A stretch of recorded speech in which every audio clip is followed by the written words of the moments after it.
It's been over 6 months. Why is the Nashville Shooting Manifesto still being protected? The police knew the motive and had a plethora of journals and information the same exact day.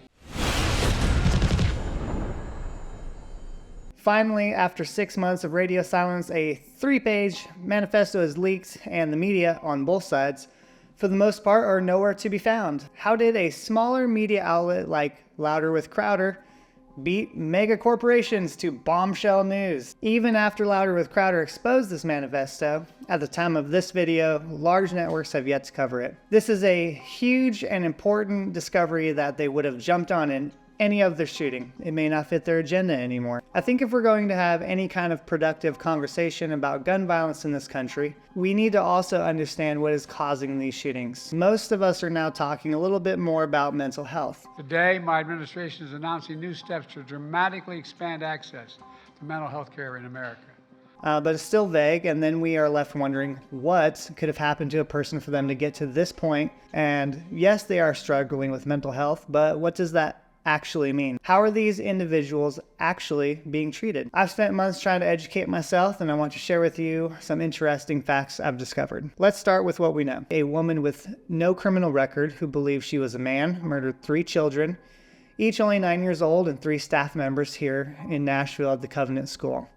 She was a former student of the school who lived with her parents and was actively being treated for emotional care. She was under care, doctor's care, for an emotional disorder.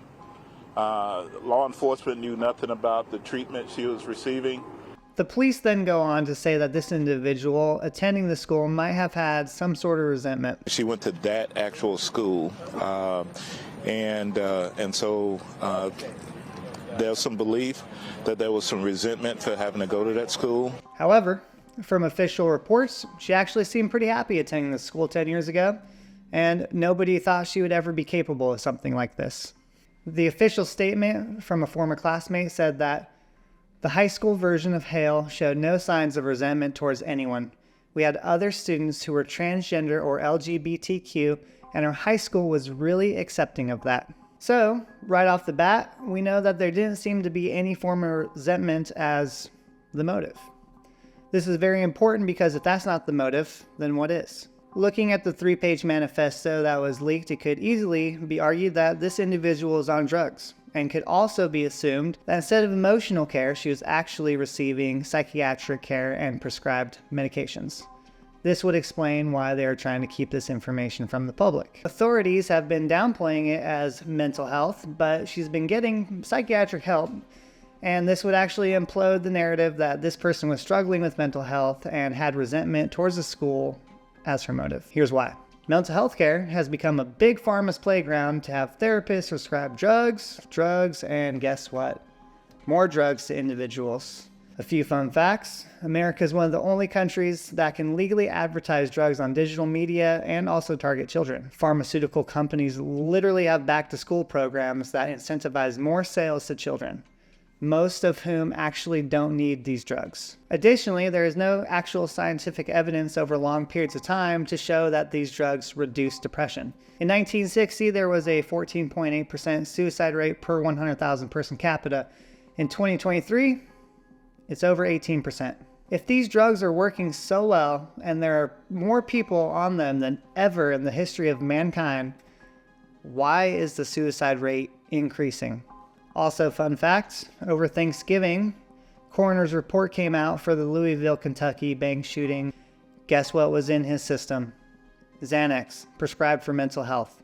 Xanax is used to treat anxiety disorders and anxiety caused by depression. The Louisville shooter had been struggling with this and said that he was mentally sick the day before the attack.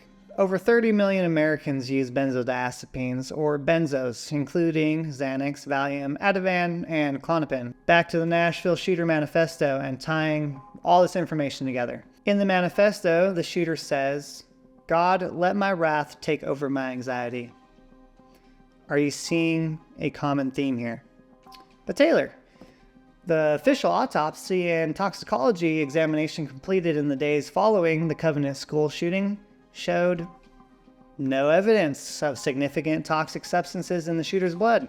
And I would say you're correct. But if you dig a little deeper, there's multiple types of tests that are used to find these types of drugs in someone's system. These tests that were recently released from the Kentucky shooting were actually HPLC and LCMS, and they can see levels that are intended for psychiatric care, small doses, microdosing of these drugs. However, the Nashville shooter was given an ELISA, ELYSA test, and those only show drugs of abuse and has a 50 times higher threshold before it'll show any of the other drugs. Holy smokes. Essentially, the Nashville police, government officials, and coroner said, let's skip tests that could identify if this person was using any psychiatric drugs and only do tests that will show in our favor. Benzodiazepines also suppress the anxiety that would naturally make you feel scared doing nefarious acts. And I'm going to make a point here. Benzodiazepines also suppress the anxiety that would naturally occur in someone who is about to do something nefarious. Benzodiazepines are also important because regardless of the motivation, the one thing that these shooters all have in common is they look like they're first-person shooters.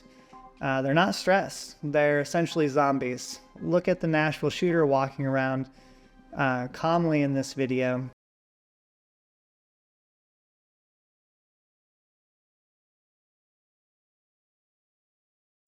An average person with anxiety would not be this calm committing an act of violence like this, nor would they even attempt it. All right, there's a lot of information here, and I've kind of bounced around a little bit, but this all comes together. These shooters are taking drugs, and Big Pharma is pushing more drugs into our population.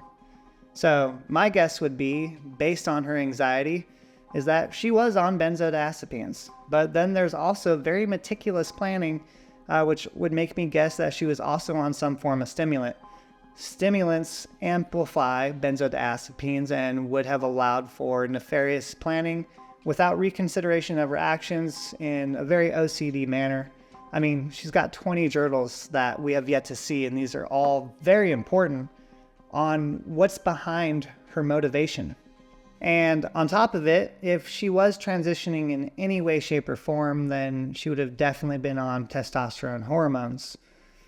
This would have highly increased any kind of rage or aggression that you can see in the manifesto. I'm not going to read it.